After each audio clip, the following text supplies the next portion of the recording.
Hello, everybody, and welcome to this week's episode of I Cast Fireball, an actual play 5e D&D adventure where we're going through the campaign, Tyranny of Dragons.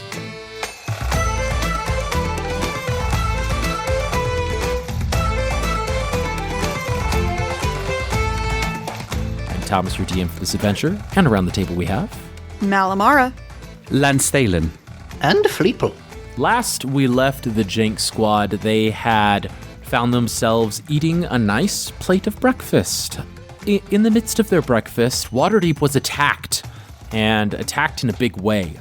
Dragons, Gith all opened through a portal through the sky. They came down, and some of them at least seemed to have targeted the singing sword itself, with a dragon dropping onto a roof, blowing fire everywhere, and a good old wizard, Lenny, the wizard, saving the singing sword and helping people out.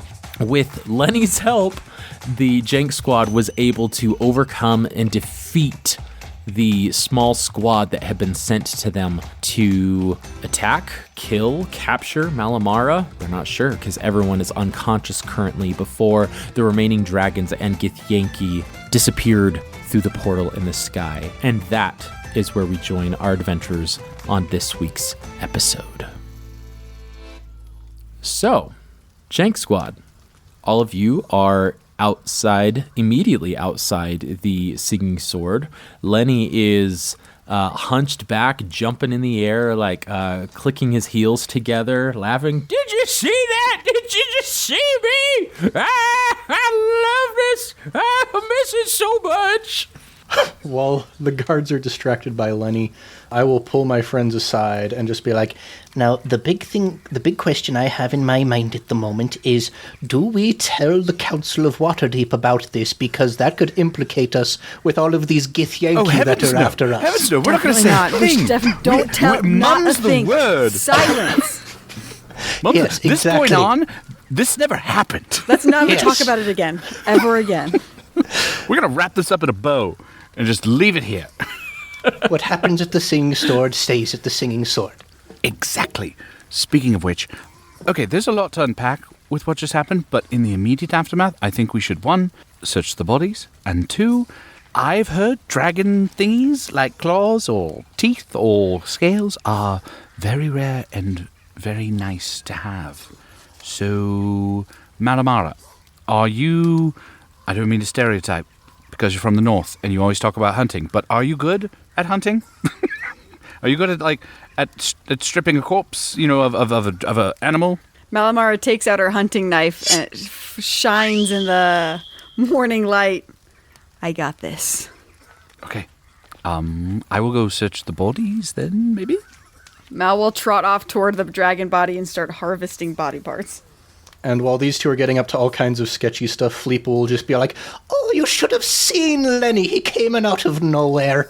And just distracting the cards and heaping all of the praise onto Lenny so that we will not be at all connected with this here event. Mal, let's start with the skinning of the dragon then. I imagine you're going for some of the easy things first. The teeth, the claws second, and then the scales maybe? I love teeth, claws, scales, and then depending on the toughness of the skin, perhaps other internal organs, like perhaps a heart. Okay. How big is a dragon heart? How big is anybody's heart? Well, the Grinch was small. But it grew 3 sizes that day, It did. which seems like a concerning medical condition. I mean, your husband is the medical professional, so That's maybe true. we can Let's let's get him how on. it works out. Let's consult him on dragon hearts. Snap him in the room real quick. We need an answer to this. We'll say that for the time being, we'll do this in 10-minute intervals. Great. Mickey, just in case something were to, I don't know, interrupt you or stop you from shaving this dragon's entire scales off of their body or, things like that. And every 10 minutes, I just ask Lenny to tell another story about when he was a young adventurer. Go ahead and roll a nature check. Yeah, we'll do a nature check. Can I make a case for using my survival instead? because it's wisdom. Oh, yeah. I would know how to skin and treat an animal. Yeah, we'll do survival. That's a better case here, I think, because I forgot survival was a skill. Have we used it ever in this campaign? No, and it's survival? one of the things I'm trained in. Didn't we do one time, like, Yeah. for tracking purposes? When we tracked when we were trying to find the camp, That's right. our way back to the camp. Oh, you know, back in Greenest? Yeah. Yeah, back in Greenest. There's a callback episode. And while Mal is stripping this dragon, she's going to send Zaza off on patrol with a whistle. Because I feel like a dragon watching another dragon get filleted could be, I don't know, mentally harming. So Fleeple's just crying in the corner over there. I've never seen it. It's too real. Putting on a brave face for the reporters. oof. The first roll is an 18. 18. All right. So for the teeth, you spend 10 minutes working on the teeth here. With an 18, you are able to make your way through the mouth here. These teeth are sharp. They're quite young, actually, as well. It's not a baby dragon, but this is a late teens, maybe early 20s dragon, just about to start off on their career. And so the teeth are almost in pristine condition as a result of that.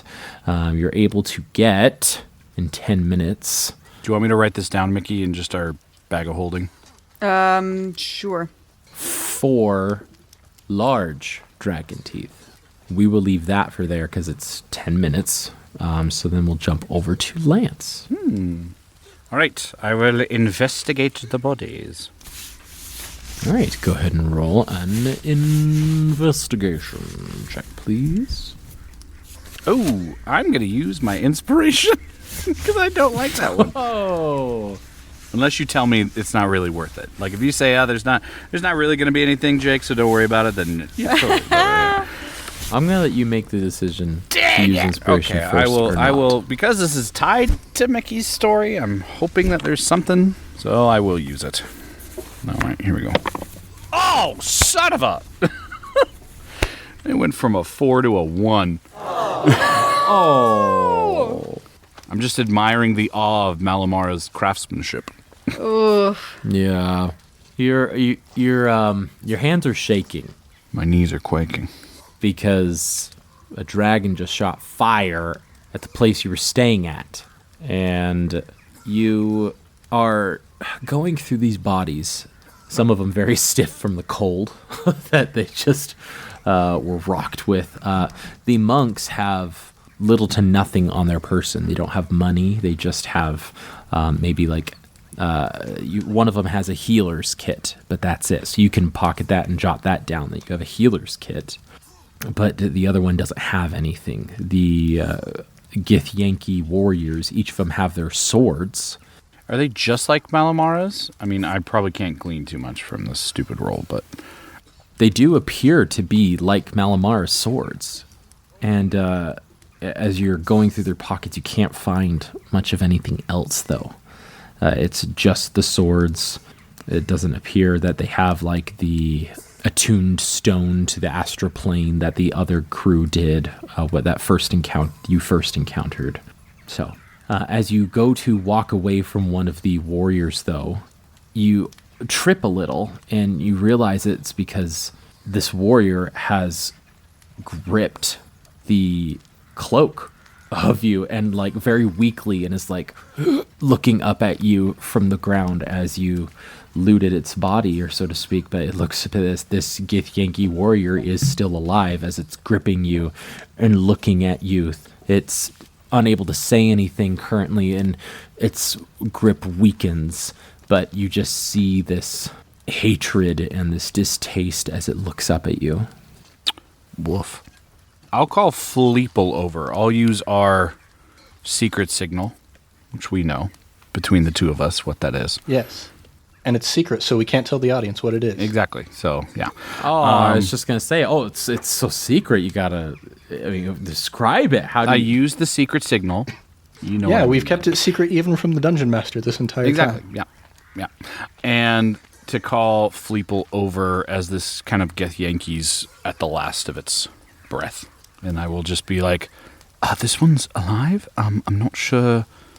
I don't know if we should keep it alive, but then the authorities might link us especially to what just happened.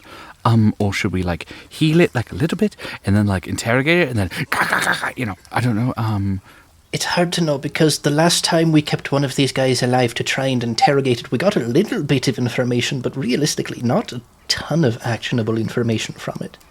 That's very true. About this time, Fleeple, and this is close to the end of the 10 minutes here for Mal's harvesting purposes, you realize that there's only the 2 guards that had initially showed up. Well, the 4 guards that had shown up for the battle. 2 of them left because they were badly damaged and injured, and the other there's only 2 on the scene with Lenny taking statements, helping people out. No additional guards have shown up in that time frame, and that's about the time that Lance calls you over to the Gith Yankee. It seems that perhaps the gods have granted us an opportunity to get some information from this Gith Yankee.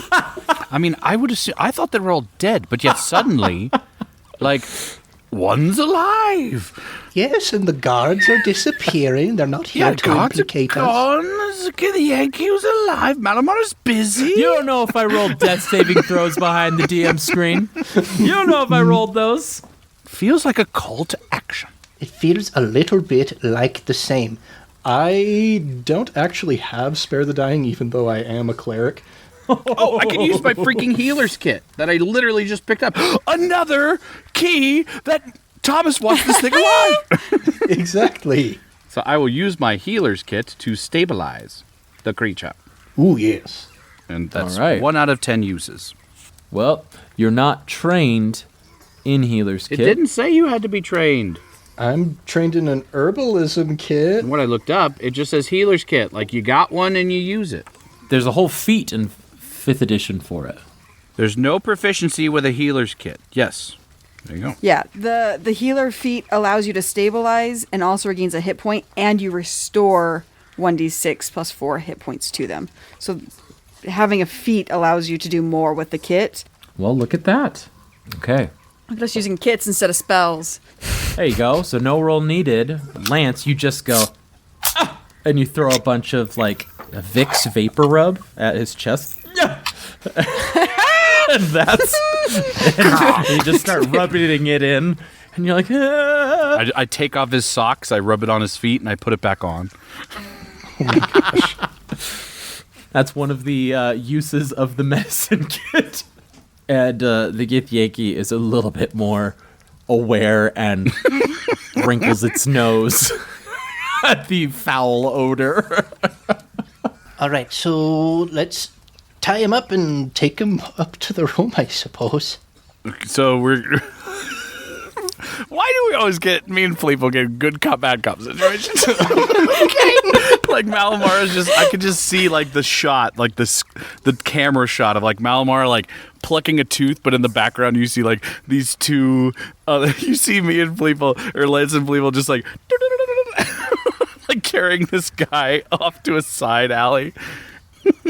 Yep, that's exactly how I imagined it as well. And fortunately, the lobby is certainly cleared out, so nobody's going to be seeing us carrying an unconscious body upstairs into our room. Ned, remind me, is Fleeple proficient in any charismas? I doubt it, but let me check. No, 0 proficiency in charisma Because I actually, anywhere. at least the last time I did something, I did take a proficiency in persuasion with my moving proficiency, but how much pluses do you have to charisma? +2.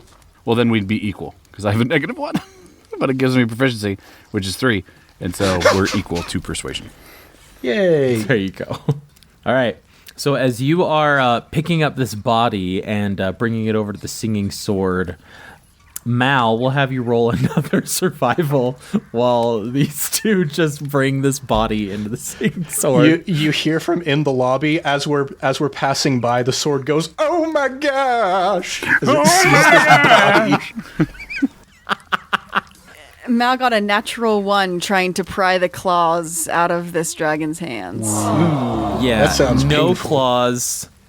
claws, and you actually cut your hand, so you have to stop. Healer's kit! Who has a healer's kit? If only I had a healer's kit. And Vicks Vapor Rub ain't gonna fix that cut, I'll tell you that.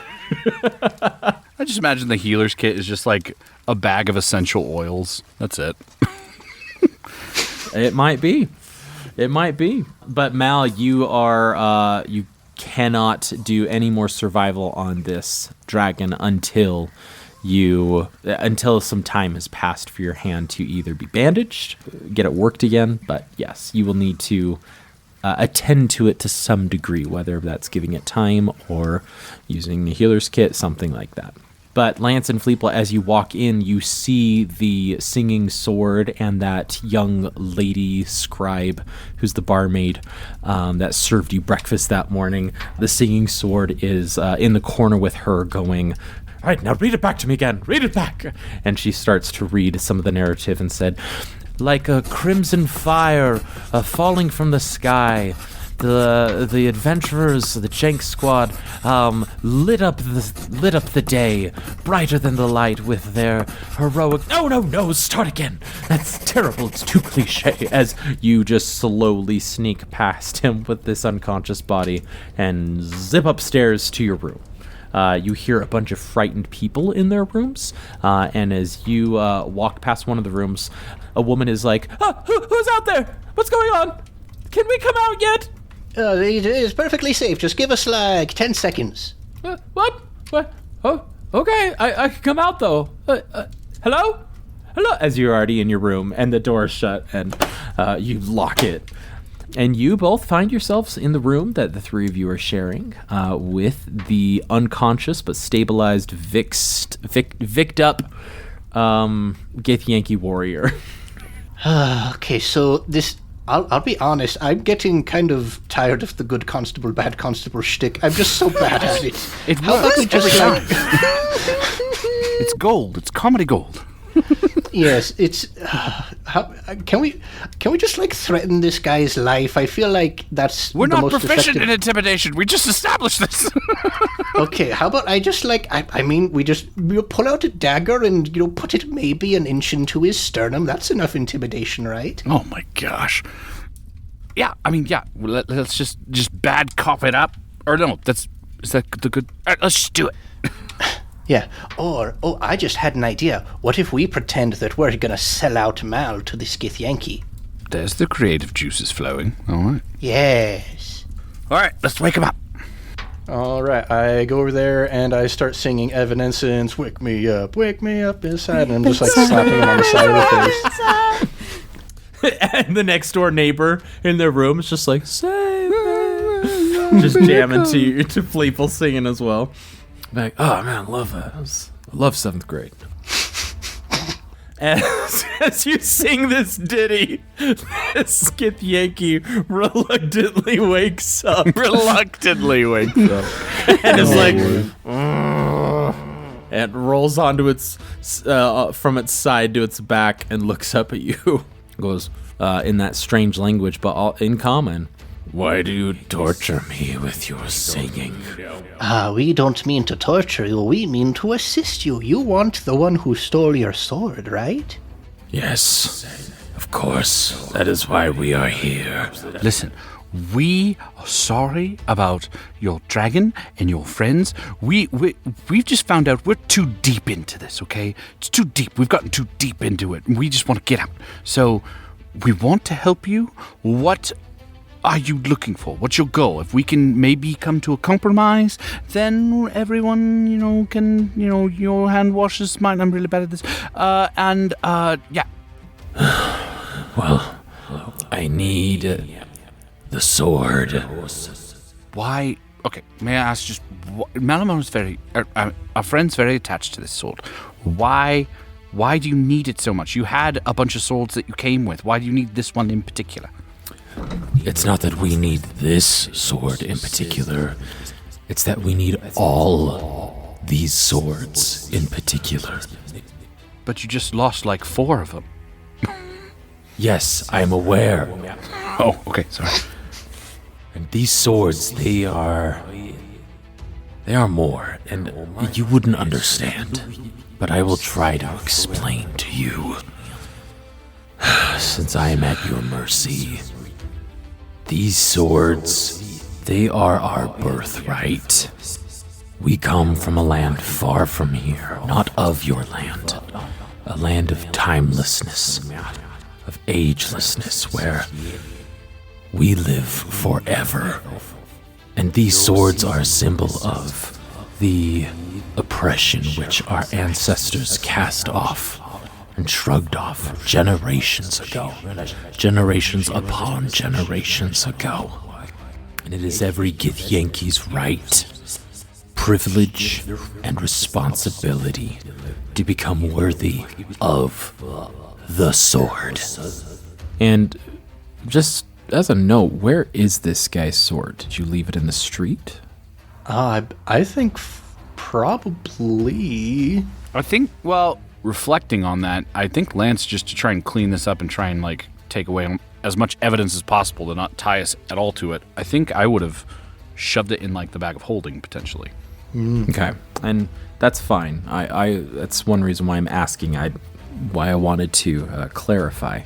These swords are our status, our symbol. They can get passed down from father to son, from son to grandson, so on and so forth. They are earned by our noblest of warriors through bond, through brother and sisterhood. They are waged in war to ensure our freedom from slavery and tyranny, and also to protect the freedoms which we have claimed to be ours. That's rough, buddy. Lance, can I speak with you for a moment? Yeah, yes, of course. Sidebar. Should we figure out how Mal got her hands on that sword in the first place? Dude. Like, I feel Yes. kind of bad now. There's part of me that's like, it's probably something to do with Heir 2. Like, Malamara, we should just get answers from Malamara, right? Well, I mean, she might not have it. It might be just like, hey, the demon gave me it, so, like, yeah, screw you. What is that Mal impression? That was... Lance is terrible at acting, so... That's his This Mal is like Mara this English That's his Mal Mara. English slacker slash He's bad. trying to go to a neutral American accent, but Lance is terrible at at impressions, so he went I to know, very... he's got a pretty good cowboy impression. That's true, he did. That's because during that whole escapade, I was proficient in performance. Oh, there you go. Okay. Yes, you know what? Here, you stay here with the prisoner. Play some Parcheesi or something. I'll go chat with Mal for a What moment. is it with you and cheese? Okay. And I will go skittering down to try and find Mal. So... That woman that you had talked to, she's cracked the door open and be like, You're sure it's safe to come out now? Yes, I am so sure. I'm surer than I've ever been sure of anything in my life.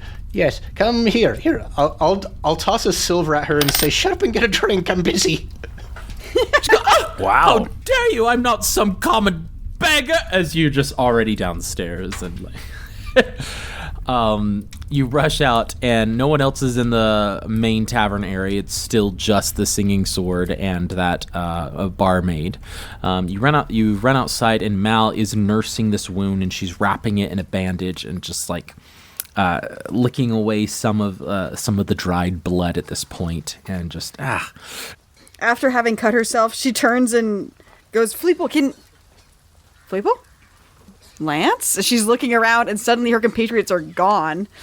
And so can Mal go over to the guards that are talking to Lenny, the wizard, and see if any of them, I assume some of them have some kind of bandage or, field medic supplies on them because they're guards, and get her hand wrapped so that she can go back to the scales.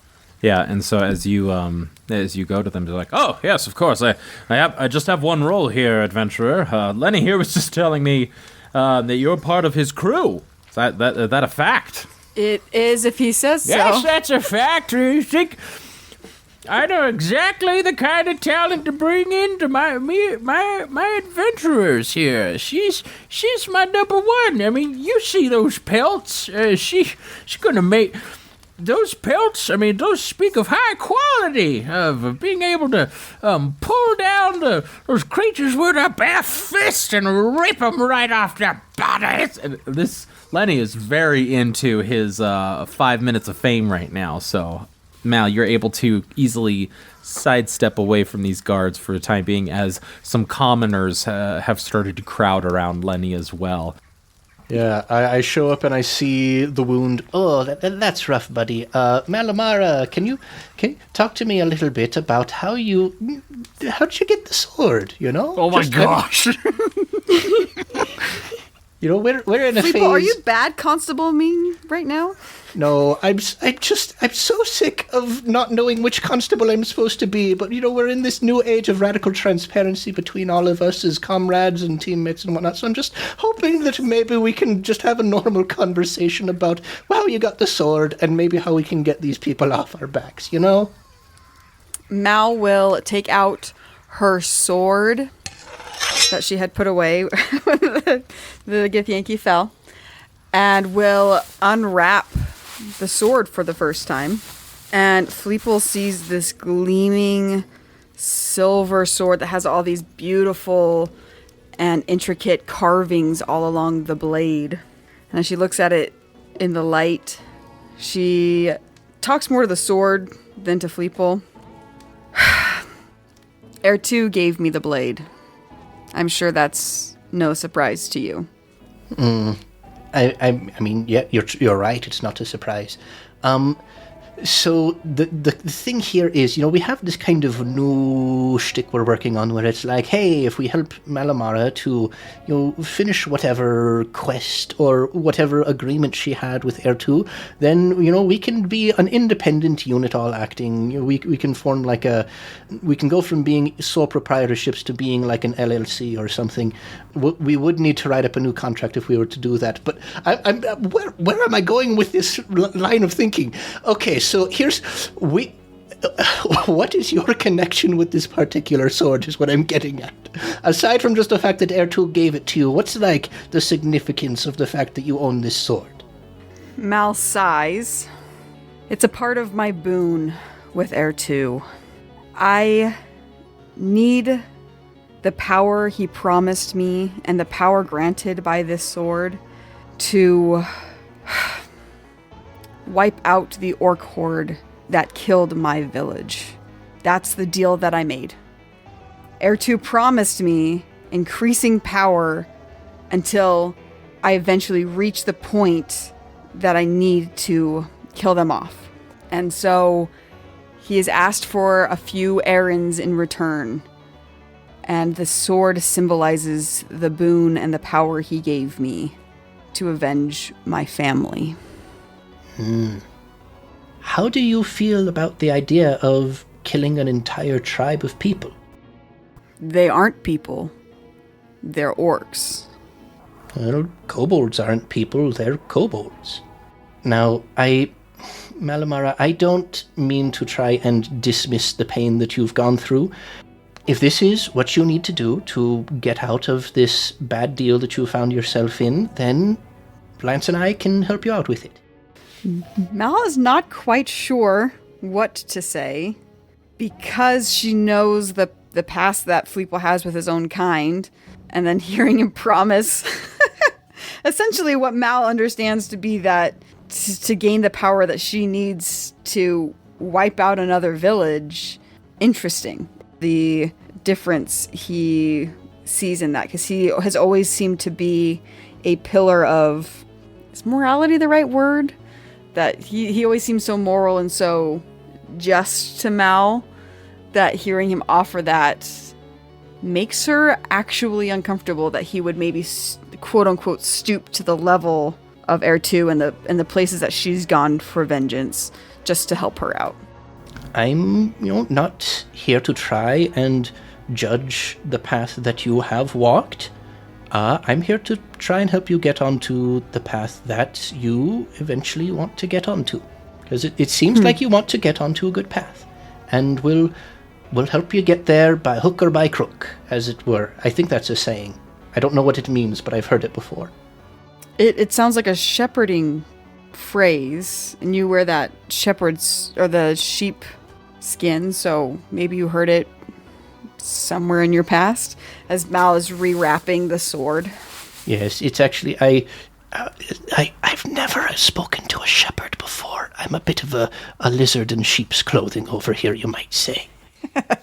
Ha I'm surprised it took us that long to get to that joke. Yeah. Yeah, me too. Been sitting on that one for a while. Mal stows the newly wrapped sword behind her back, and she looks at Fleeple. I think that being with you two is the path that I'm choosing, if that makes sense. I think it's fulfilling the power that I want, but it's also shown me a different side to humanity than I thought that it would, which I find also ironic that it's an elf and a kobold that is showing me humanity. The irony is not lost on me. Yes. Well, if you decide that, maybe your end goal, if you maybe feel like your desire to pursue that end goal is changing, then who knows? Who knows? There are many ways to skin a kobold that's wearing the skin of a sheep. Or a dragon, which I'm actually going to go get back to. I truly believe that taking down the cult is for the best for not only us, but possibly all of Faerun, because this whole Tiamat business seems really impending and dangerous. So I'm committed to taking down the cult, and I can get on with my vengeance later. And I truly am sorry about these attacks, that they're because of me. But I need you to understand that I can't give up this sword right now. I can't let go of this boon until I see it through. Yes. Well, I should probably go back and catch up with Lance. He's not the most socially adept person, and I left him upstairs with a very angry prisoner. So we'll talk about this whole... He doesn't know about the prisoner. We'll talk about this whole... Wait, Fleeple, what did you just say? We'll talk about this whole Northern Raiders situation later on, and I will catch you later. I'll catch you on the flip side. Bye now. Okay. I'll be here with the dragon carcass. I will go back to try to get the scales off as Fleeple runs very quickly in the opposite direction. Ned, go ahead and take a dive inspiration. Oh, thank you. I'm really liking the awkwardness of Fleeple being portrayed so soon after the contract's been breached. Mm-hmm. Yeah, as I'm rushing back towards the room with Lance, I pull out a little scroll, like a little shopping list, and I write down Dictionary of Idioms and stow that back in my haversack. And as I'm rushing towards the room where Lance is, I stop in front of the other door and I knock on it, and I'm like, sorry that I told you to shut up. I was lashing out from a place of stress. You're a fine person, I'm sure. Here, buy another drink, and I toss her another silver piece and then go rushing to Lance. You just hear a chair smash against the door that you had opened. You're currently making an enemy, this woman, so to speak. She becomes the big bad at the end of the campaign. I just wanted to know if I could leave my room. You still haven't left your room. What do you still haven't left it? Okay. And then I walk in and see, hey, buddy, how's it been going in here? How has it been going, Lance? As soon as kind of Fleeple has left the room, where he's like, I'll be like, okay, yeah, you go talk to Mal, okay, bye. And the door will close, and Lance will turn around with a very different composure on. And he will pull out his daggers, and he will, very purposely showing this Gith Yankee, that he is going to activate his dagger of venom. And he's going to just say, he's going to kneel down next to like this tied up Gith. He's like, I'm really tired of you coming after my friend. I understand you have these personal connections, and I respect and honor, but that all goes out the window when you attack us. I know the sword's not hers. She knows it's not hers. And if you keep coming after us, we'll keep killing more of you, and you'll keep losing more and more swords. Now, as a gesture of goodwill, and he'll reach into his bag of holding and he will take out the swords that were left on the ground by these Githyanki. I will return these to you. You can go back, find a way to get back to your people, and tell them to back off. When our friend has finished what she needs, she will return the sword. We need time to get her to that place. Otherwise, people will just keep dying, and you'll keep losing more and more swords. Go ahead and roll an intimidation check. I'm not good at that. And you'll do it with advantage. Oh, well, that makes me luckily good at that, hopefully. 11. The 11 doesn't have a sway on your argument, meaning the argument is exactly as you stated it. It doesn't fall on deaf ears. The individual below you just sighs, closes his eyes as he's just very hurt, and Vix is the only thing keeping him going. He is just in pain, and you hear his wheezing as he's just taking these deep breaths.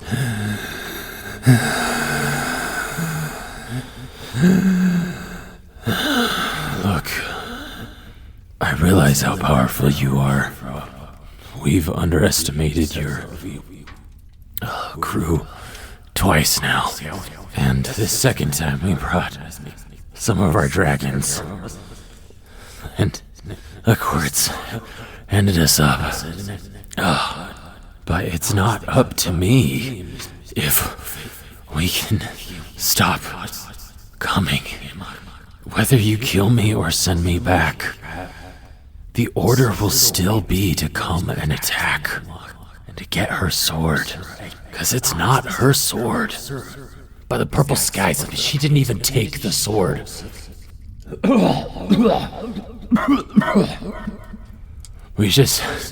We need it back so it doesn't fall into the hands of those that control her. I give you my word, it will not touch that being's hands again. You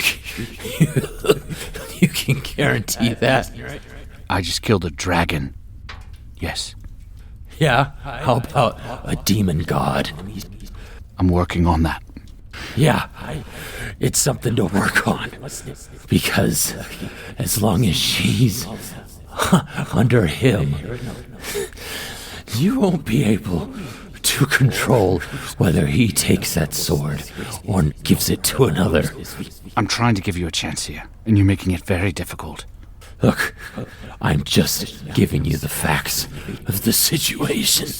And Fleeple, this is about the time that you walk into the room. Hi, buddy. How's it been going in here? It's out of my control, and realistically, it's out of your control, too.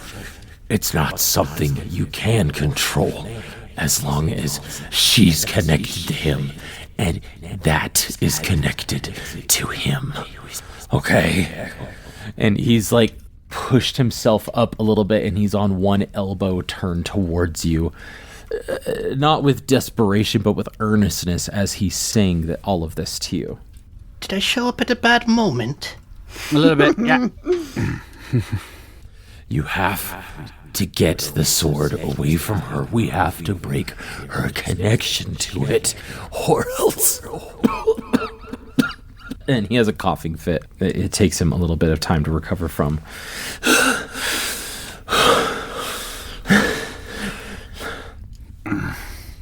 Give me a second, and I'll go over to Fleeple, and I'll relay to Fleeple kind of what has been said, and just like, I know we're not going to get that sword away from her anytime soon. What do we do here? I feel like we need to have another conversation with Malamara, but maybe we should wait until after the summit. Yeah, the back and forth. Okay, I'm just gonna make a decision here. And I'm gonna walk up to the guy with my daggers, and I will screw it. I'm gonna cut him loose. He's rubbing his wrists as he's very, very injured still. He doesn't jump up. He doesn't rush at you. He's just is holding his side and catching his breath as you cut him loose. Fleeple, could you give him, like, a hit? I pull out a sprig of mistletoe, and I'll just take the sprig of mistletoe, and I'll just wave it like incense underneath his nose as I burn it, and I will use my Ritual of Mistletoe level 1 Cure Wounds. Give this guy a minimum amount of hit points from that. That'll be 5 HP. He no longer has to rely on the Vix. He is able to get to his knees. He holds his side as he stands up and starts to slowly inch his way up into a standing position with his head hanging down, his arm holding onto his side, the other arm holding himself up on the wall. I will hand him all 4 of his fallen comrades and himself swords just to hold on to. And I'm going to say, this might be the stupidest thing I've ever done, but I'm banking somehow that this will give us a shot. Find your way back home. Find a way to give us some time, and I promise you, I can get you that sword back. And I take out the astral plane rock, and I'm like, we picked this up from your previous failed attempt. Is there a way I can contact you with this? I mean, it'll help me get home a lot faster, but if you're intent on keeping it, you won't be able to contact me. You just would be able to come visit me in my world if you wanted to. I'm going to hold on to it. And as soon as I get that sword, we will be there. You just have to give us a little time. I know you can't call it off. I know it's not your decision. It's someone else's decision, somewhere up there in the order. Just give me some time, and I promise you'll get that sword back. And hopefully I won't have a friend dead at the end of it. The individual stands up to their full height, sheathing these swords on their waist. And as he's doing so, he goes into a little bit of a monologue. Me and Fleeple sit down just to listen. No, I'm sure. I recognize it's out of your control. It's out of our control, too. But these swords, we don't allow them to just fall into anybody's hands for any reason. There is immense power and responsibility that falls upon one who wields these swords. That sword has fallen into the wrong hands, where a being, an entity, an almost God, has no responsibility to be accountable for, and he has deemed to give it and leave it unchecked in her hands, as he points out to the window, pointing to Malamara just outside.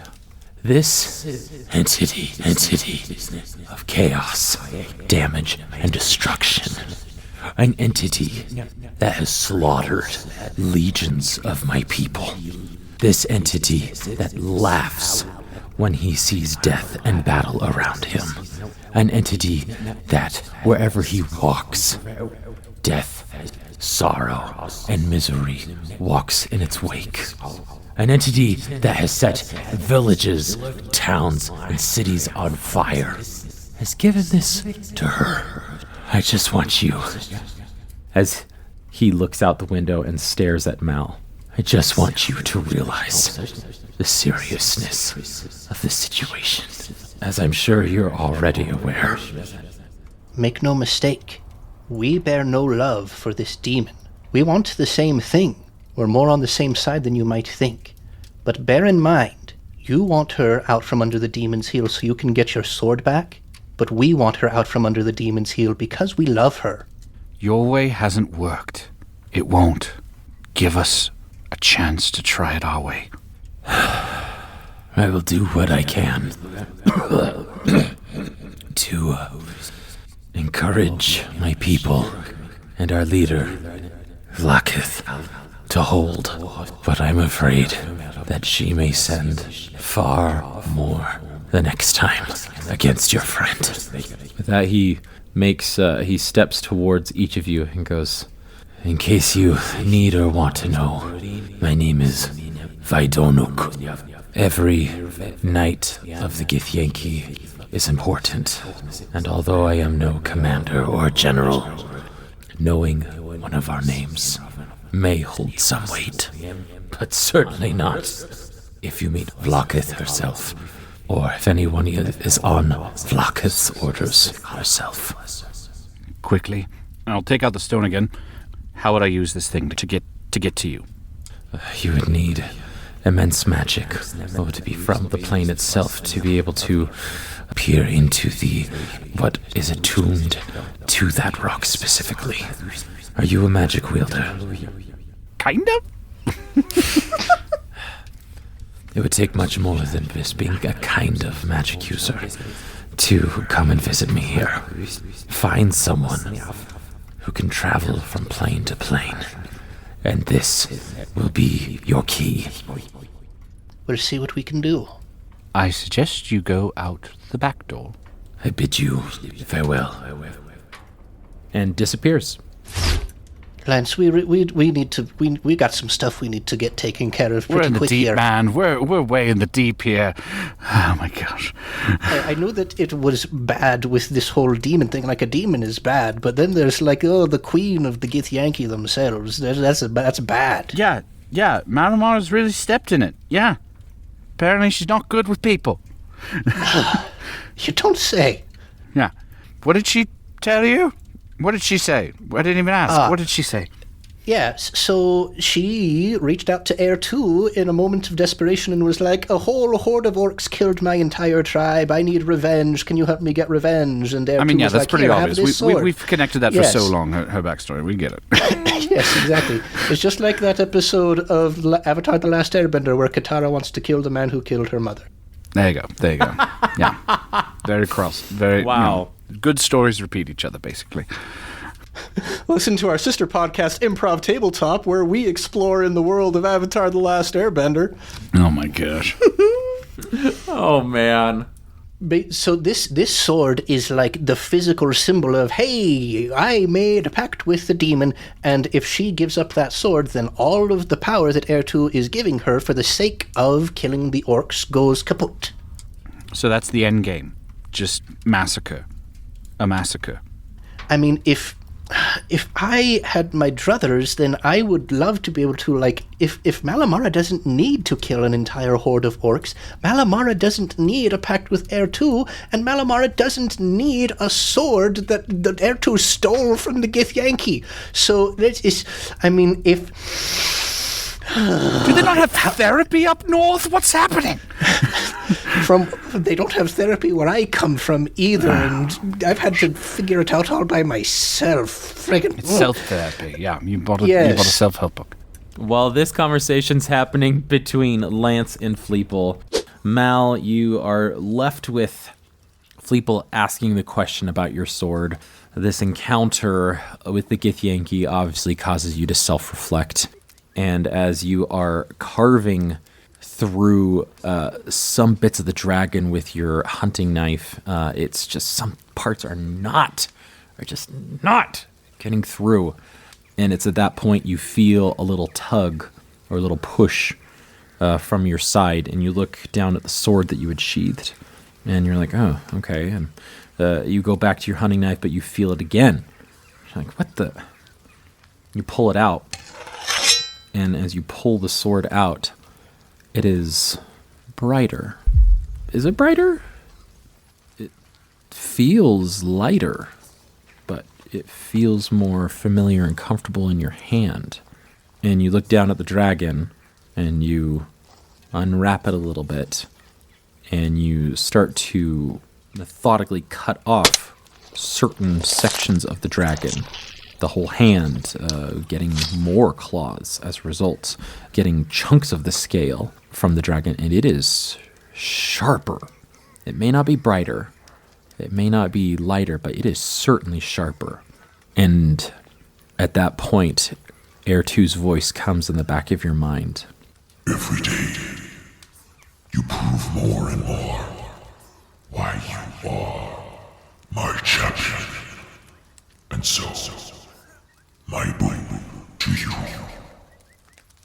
As your sword has now upgraded to a +3 magic sword. And that is where we're going to end this week's episode of I Cast Fireball.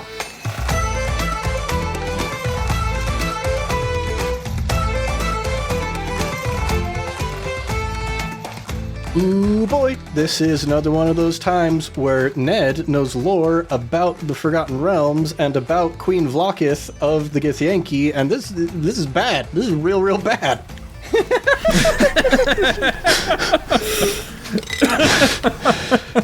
You don't say. You do Yeah. say. Oh man. Ned, you know more than I do. Oh, good. Yep. And what a fun little side quest. I love these fun little side quests that we're taking. So fun. Just Oh my gosh, that was Real so funny fun. at the very beginning. So we're never talking about this again. We're just gonna zip our lip and not. Yep. Just never speak about it ever again. Love it. Oh man. No, it's. I think it's real interesting to see how this is going. And Ned, Jacob, Mickey, as always, thank you so much for joining this week's episode. But listeners, thank you for continuing along this adventure to see what's going to happen with the Jhank Squad, what's going to happen with Mal, what's going to happen with Air 2. And to further get into the after-school special about why joining Warlock patrons aren't always good. If you like what we're doing here, please leave us a 5-star review on the podcatcher of your choice. It lets us know that you like what we're doing. It gets us into other people's recommended feeds, and it helps us to be able to shout you on the podcast. Speaking of shouting people out on the podcast, we've got a shout-out. Somebody left us a 5-star review on Apple Podcasts. This is Garbanzo3. Or it's Garbanzo-3 technically, and the subject line is character development, ! And the rest of the review says, wonderful show with some of the best character development I've heard in a D&D podcast. The story is based on a published campaign, but I think even if you've already played Tyranny of Dragons, you'll still have lots of fun and there will be lots of surprises. Boy, howdy, is that true, Garbanzo-3. There are a lot of surprises in this. They finish off by saying the stated homebrew editions have been terrific. Thanks for keeping it clean. Thank you, Garbanzo, for the review. And if you want to get shouted on the podcast, don't forget to leave your review on your podcatcher. You can shoot us an email if you'd like to leave something a little bit longer than a review at icastfireball2020@gmail.com. You can go on all of our social media pages, Facebook, Twitter, Instagram, YouTube. I believe that's it, but it's at icastfireball20 where you can see when we might be able to drop merch.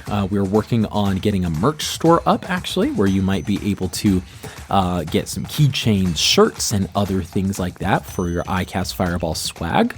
But you can see also updates or secrets that we may be revealing in upcoming episodes. So feel free to reach out to us on there, but don't forget to follow us as well. As Ned mentioned earlier, shouting out our sister podcast, Improv Tabletop, where they go through Avatar Legends, Blades in the Dark, and Fate Accelerated campaigns. They're all fantastic. They're all wonderful. If you haven't listened at this point, you really do need to just pause and jump on over to Improv Tabletop and just start listening to one of their campaigns. It's fantastic. Most of them are just wacky, crazy, fun. It's a good time, and don't forget to leave them a 5-star review on your way out. Lastly, don't forget to share with your friends and fellow wacky adventurers. But until next time, I'm Thomas, your DM, and around the table we have Malamara. Lance Thalen. And Fleeple. Let's keep that fire going, everybody, and we'll see you all next time.